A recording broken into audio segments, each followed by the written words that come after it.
Okay, I just bought a new Uniflame barbecue grill, electric. Thought I'd make a little video on assembly. First thing you want to do is open your box, look at all your components, do inventory, make sure you have all the parts.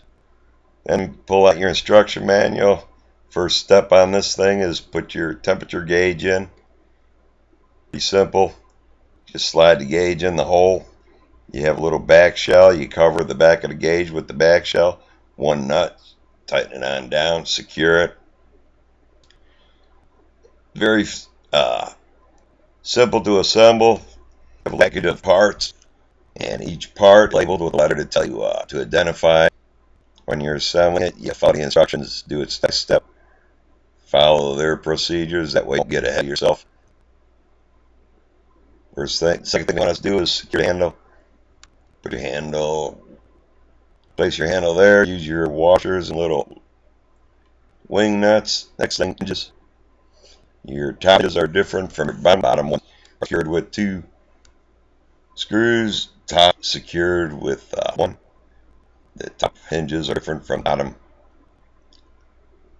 and you get them mounted in place.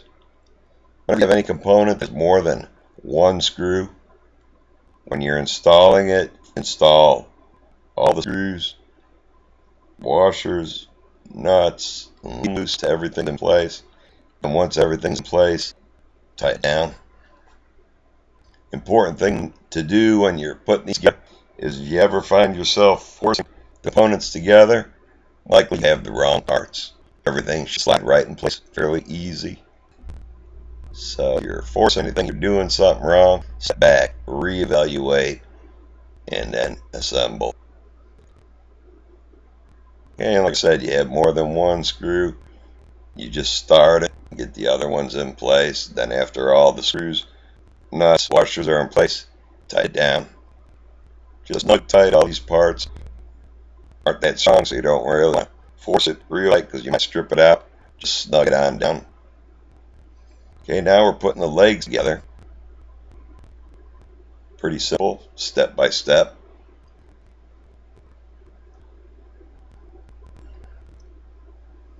We went camping last weekend. It rained horribly, and I had my barbecue bricks on the ground, and from the campsite was about 5 inches of water. So I had to route and buy some more charcoal.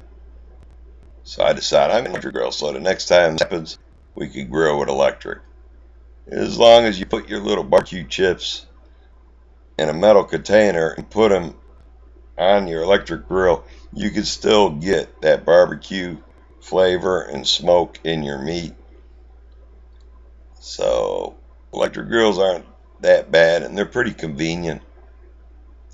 As you can see, all the components in your parts bag are labeled, identified by letter.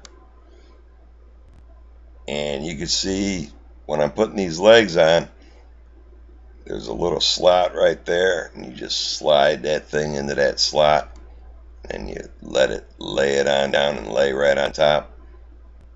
And the holes are already lined to accept your screws. Assemble your screws. The electric element, you got to pay attention because you could install this upside down. On the top of the end that fits into the lower body has the word top, T-O-P, written on it, so make sure you install it properly. Verify that the top is on top. And just a screw, a water, and a wing nut. And here we're doing the latch. This latch secures the lid to the bottom of your grill, wherever you want to transport it. 1 screw, it also just fits in place. And there's your drip pan that just slides right on in. Now you have your hinge pins. Slide them through the holes on your hinges. Keeps everything aligned. Also, your hinge pins are secured with a cotter key. And your cotter key, you just put through the hole in the end of your hinge pin. And that's it. All you have to do is put your grill in place.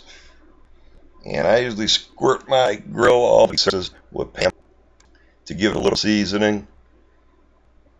And then I'll fire it up just to break it in.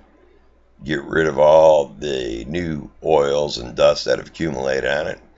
And this thing got up to about 575 degrees. And